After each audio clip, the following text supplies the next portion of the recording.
আমরা শিলিগুড়িতে বসেছিলাম, আলিপুরদুয়ার, কোচবিহার, কালিম্পং, দার্জিলিং, জলপাইগুড়িকে নিয়ে। পরে আমরা দুর্গাপুরে বসেছিলাম, বাঁকুড়া, পুরুলিয়া, পূর্ব পশ্চিম বর্ধমানকে নিয়ে।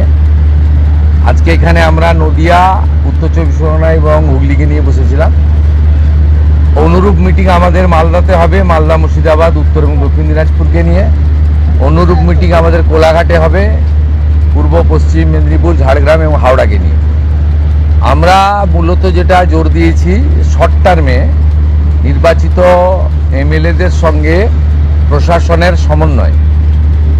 একটা নতুন ব্যবস্থা চালু হয়েছে, যেখানে শাসকের আইন নয়, আইনের শাসন।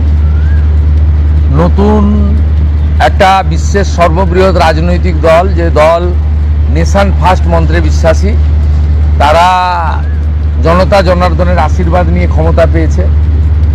নতুন ব্যক্তিরা এমএলএ হয়েছেন, মন্ত্রী হয়েছেন, মুখ্যমন্ত্রী হয়েছেন। আমাদের ভিশন কি, আমরা কি চাইছি, কেমনভাবে রাজ্য চালাতে চাইছি, আমাদের সংকল্পপত্র কি, এটা প্রথমেই অ্যাডমিনিস্ট্রেশনের সর্বস্তরে পৌঁছে যাওয়া দরকার। সেই উদ্দেশ্য নিয়েই আমরা কিন্তু এই পরিক্রমাগুলো করছি। আপনারা এর আগে মিটিংগুলোতে দেখেছেন কত কোটি কোটি টাকা খরচ করা হয়েছে। এই কলকাতা থেকে কল্যাণী আসতে 1 ঘন্টা লাগে এখন জাতীয় সড়কের যুগে। সেখানেও হেলিকপ্টার ব্যবহার করা হয়েছে।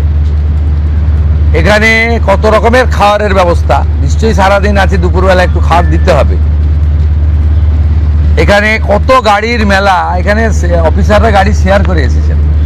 রাস্তা বন্ধ, 3 দিন ধরে দক্ষযজ্ঞ, 3 কোটি 4 কোটি টাকা করে এর আগে খরচ হয়েছে। আমরা এইগুলো আপনারা দেখছেন যে সাইলেন্টলি, চুপচাপ, যেটুকু ন্যূনতম না করলে নয়, সেই ব্যবস্থার মধ্য দিয়ে এই সরকার জনগণের কল্যাণ করতে চায়, নিজেদের বৈভব ক্ষমতা দেখাতে চায় না।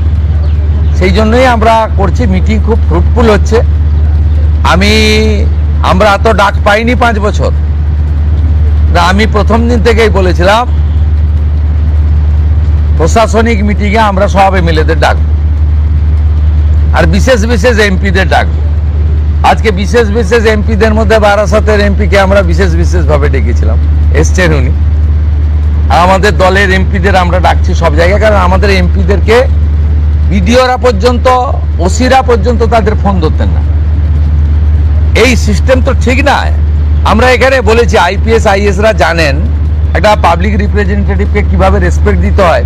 মহারাষ্ট্র সরকার করেছে যে কোনো নির্বাচিত প্রতিনিধিকে যদি অনার না দেন, কিভাবে অনার দেবেন সেটাও স্টেট ক্যাডার এবং ন্যাশনাল ক্যাডারে বলা আছে। এগুলো আমরা এখানে করেছি, বলেছি। এবং আজকে এখানে বসিরহাটের অনেক অপোজিশনের এমএলএরাও যুক্ত হয়েছিলেন, তাদের মধ্যে একজনকে বলার সুযোগও আমরা দিয়েছি। আমরা চাই যে কেন্দ্র রাজ্য ডবল ইঞ্জিনের সুফল মানুষ পাক, এবং কেবলমাত্র নির্বাচনের সময়ই রাজনৈতিক কচকচানি হোক। সারা বছর আমরা কনস্ট্রাকটিভ আইডিয়া নিয়ে কাজ করি। আপনাদের মাধ্যমে মাননীয় প্রধানমন্ত্রীর 12 বছর সম্পূর্ণ হয়েছে। ভারত সরকার 5ই জুন বিশ্ব পরিবেশ দিবস থেকে 21শে জুন বিশ্ব যোগা দিবস ন্যাশনাল প্রোগ্রাম ডিক্লেয়ার করেছেন।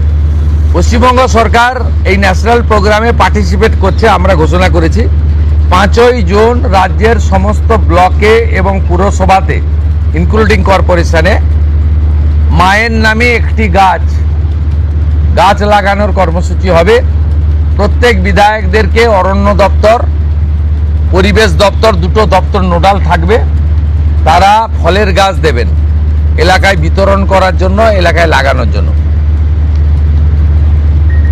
12 থেকে 20 জুনের মধ্যে 3 দিন জনকল্যাণ শিবির করতে বলা হয়েছে ভারত সরকারের পক্ষ থেকে। আমরা 3টে ডেট বেছে নিয়েছি, ওয়ার্কিং ডেট 15, 16, 17। আমরা সিএসের মাধ্যমে প্রশাসনকে বলেছি স্কুলে যেন না হয়, যাতে ক্লাস হ্যাম্পার না হয়।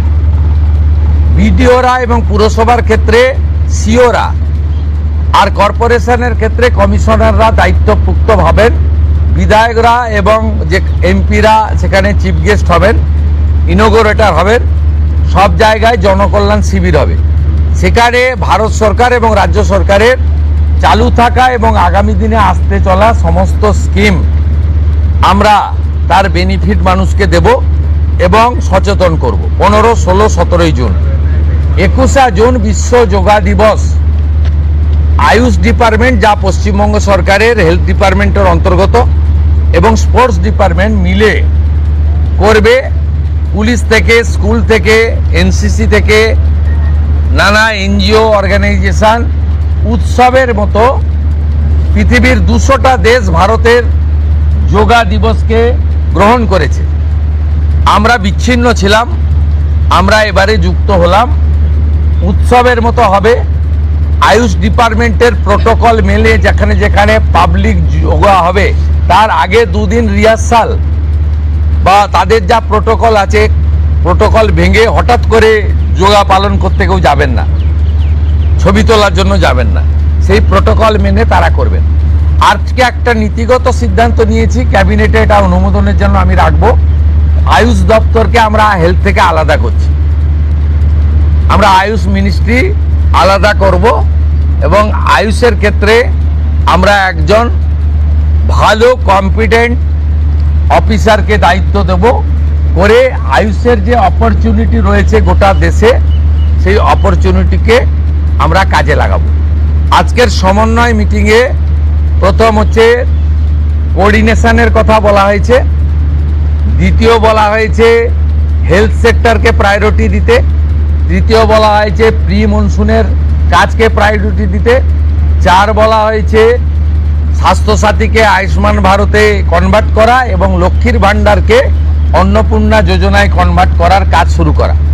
আগামীকাল বিকেলে নবান্ন থেকে আমি এবং সংশ্লিষ্ট দপ্তরের মাননীয় মন্ত্রী, সিএস, এফএস এবং অন্য আধিকারিকদের উপস্থিতিতে অগ্নিমিত্রা পাল এবং আমি একটি ফর্ম পাবলিশ করব, যেই ফর্ম অন্নপূর্ণা যোজনায় ফিল আপ করতে হবে এবং আমরা কালকেই বিস্তারিত বলবো। কারণ এনরোলমেন্ট যখন যত তাড়াতাড়ি করবেন তত বেনিফিট আমরা দিতে পারবো। আমাদের অন্নপূর্ণা যোজনার প্রক্রিয়াটা শুরু হয়ে যাবে কাল থেকে। যেমন যেমন ফর্ম ফিল আপ হবে তেমন তেমন 3000 টাকা ট্রান্সফারও শুরু হয়ে যাবে। আর যতক্ষণ না 3000 টাকা ট্রান্সফার হচ্ছে, স্বাস্থ্যসাথী যেমন কন্টিনিউ রাখা হয়েছে আয়ুষ্মান ভারত কনভার্ট না হওয়া পর্যন্ত, এখানে আপনার লক্ষ্মী ভাণ্ডারকেও কন্টিনিউ করা হবে। বিস্তারিত কালকে আপনারা জানতে পারবেন, ফর্মের কপিও আপনারা কালকে পাবেন। অফলাইন অনলাইন অবশ্যই থাকবে, শুধু পাবলিকের উপরও ছেড়ে দেওয়া হবে না। বিধায়করা নিজ উদ্যোগে ফর্ম ফিল আপ করাবেন এবং সরকারও বিডিওদের নেতৃত্বে প্রত্যেক বাড়িতে বাড়িতে ফর্ম ফিল আপের জন্য সহযোগিতা করার জন্য লোক পাবেন। এবং মাথায় রাখতে হবে, ভারতীয়রাই কেবলমাত্র এই সুযোগ পাবেন, অভারতীয়রাই সুযোগ পাবেন না। ভারতবর্ষের সরকারের টাকা বাংলাদেশ থেকে আসা অবৈধ অনুপ্রবেশকারীদের দেওয়ার জন্য নয়, এটা খুব ক্রিস্টাল ক্লিয়ার। সরকারি বাসে আপাতত সব মহিলাদের আমাদের ফ্রি সুযোগ তারা পাচ্ছেন আগামী সপ্তাহ থেকে। তো আগেই ক্যাবিনেট অনুমোদন দিয়েছে, এটা কার্যকর হচ্ছে। কিন্তু আমরা এখনই সবাইকে, সব মহিলা বললে সুযোগ দিলে পরবর্তীকালে কিন্তু কার্ড করব। আমরা দেখেছি ডোমকলে বিগত সরকারের সময় পুরুষরা লক্ষ্মীর ভাণ্ডার পেয়েছেন। কেউ যদি মুখ মাথা চাপিয়ে রেখে শিলিগুড়ি থেকে এনবিএসটিসির ভলভো বাসে উঠলেন দীঘা আসবেন বলে, তিনি যদি বোরখা পরে চলে আসেন তাহলে তাকে পুরুষ না মহিলা দেখার কোনো মেকানিজম বাসের ড্রাইভার কন্ট্রাক্টরের নেই। আপাতত চালু করলেও পরে আমরা মহিলাদের জন্য আলাদা ফ্রি কার্ড করে দেওয়ার ব্যবস্থা করব। আমরা প্রাথমিকভাবে আলোচনা করেছি এবং এটা আমরা কার্যকর করতে চলেছি। আমাদের মা ক্যান্টিন রয়েছে, সেই ক্যান্টিনগুলোতে 367টা, তাই তো অ্যাপ্রক্স 400-র কাছাকাছি সংখ্যা আপাতত এই থাকছে। সেখানে আমরা 2 দিন করে মাছ খাওয়াবো সপ্তাহে। 2 দিন করে মাছ খাওয়াবো, 5 টাকাতেই খাওয়াবো। এই কাজগুলো আমরা করছি। বাকি অন্যান্য বিষয়গুলো আছে, হবে। আমরা কয়েকটা প্রোগ্রাম পেয়েছি। সেটা হলো আগামী 30 তারিখে কেন্দ্রীয় আরবান এবং পাওয়ার মিনিস্টার আসছেন, অগ্নিমিত্রা পাল মহোদয়। তার প্রোগ্রাম পুরো অ্যাসিস্ট করছেন। আমিও একটা সময় নিশ্চয়ই কাটসি মিট করব। 4 তারিখে শিপিং মিনিস্টার আসছেন, শিপিং রিলেটেড মিটিং হবে। 6 তারিখে মাননীয় রেলমন্ত্রী আসছেন। আর 8 তারিখে দিল্লিতে স্বাস্থ্য দপ্তরের সঙ্গে পশ্চিমবঙ্গ সরকার আয়ুষ্মান ভারতের এগ্রিমেন্ট করবেন।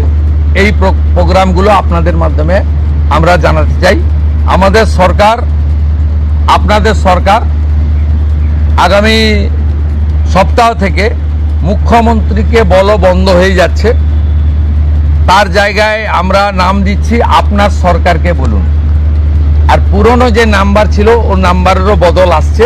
এই সংক্রান্ত বিস্তারিত যেদিন আমরা লঞ্চ করব সেই দিন আপনাদেরকে নাম্বার জানাবো। নামটা আমি আজকেই জানিয়ে দিলাম, আপনার সরকারকে বলুন। মাননীয় রাজ্যসভার সাংসদ শ্রমিক ভট্টাচার্য মহোদয়কে নাম ঠিক করার জন্য সরকার পরামর্শ চেয়েছিল, তিনি এই নামটা ঠিক করেছেন। মুখ্যমন্ত্রী হিসেবে আমি সেই নামটা গ্রহণ করেছি। आज सुबह से देखा जा रहा है बहुत सारे बॉर्डर पे जमा हो रहे हैं, वो बॉर्डर क्रॉस करना चाह रहे हैं। क्या ये जो ऑर्डर आपने किया था, स्टेट गवर्नमेंट ने किया था, होल्डिंग सेंटर हर एक डिस्ट्रिक्ट में होना चाहिए, उसके बाद डर के मारे जो है लोग बॉर्डर क्रॉस करना चाह रहे ये हैं? एग्जिस्टिंग फॉरेनर्स एक्ट है, कोई नया कानून नहीं है। और ये लोग चला जाना चाहिए। और उनका बांग्लादेशी जो नागरिक है उनका लेने का जिम्मेदार तो है उनका। तो जब हम लोग यहाँ से बोल रहा था तब वहाँ से उनका जो स्पोक्स पर्सन है, मैं देखा था सोशल मीडिया में और यूट्यूब में आया, जो उन्होंने बताया जो बांग्लादेशी है वो तो हम लोग ले लेगा। तो ये सब बांग्लादेशी है, उसको ले लेना चाहिए। लेकिन ये लोग को, पुलिस को हम लोग बता दिया जेल में भेजने का जरूरत नहीं है। देश के रुपया में खाना खाएगा, कपड़ा देगा, मेडिसिन देगा। एक दामाद है ये लोग। जल्दी जल्दी भागो, जल्दी जल्दी भागो, नहीं तो जो करना है सरकार करेगा।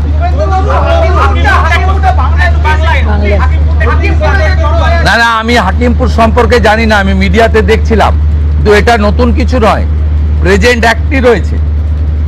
এবং আমরা বলে দিয়েছি যে বাংলাদেশের অবৈধ অনুপ্রবেশকারী তাদেরকে কোর্টে পাঠানোর কোনো দরকার নেই, আইনে নেই। সরাসরি পুলিশ নেবে এবং বিএসএফ এর হাতে হ্যান্ড ওভার করবে। বিএসএফ এর যা ভারত সরকার বাংলাদেশ সরকারের সঙ্গে আছে এগ্রিমেন্ট, তাতে বাংলাদেশি প্রুফ করে হ্যান্ড ওভার করে দেবে। আমাদের জেলে 3 মাস 6 মাস 2 বছর রেখে আপনার চাল, আপনার ডাল, আপনার তেল, আপনার মাছ, আপনার ডিম, আপনার কাপড়, আপনার মেডিসিন ওদেরকে দেব কেন? এটা তো ভারতীয়দেরই ক্ষতি হচ্ছে, আমাদের রাজ্যেরই ক্ষতি হচ্ছে। সেই জন্য আইনটা এতদিন ছিল ভোট ব্যাংকের স্বার্থে কেউ বা কারা ব্যবহার করেনি। আমরা ভোট ব্যাংকের বাইরে গিয়ে দেশের স্বার্থে, রাজ্যের স্বার্থে এই আইন কার্যকর করছি।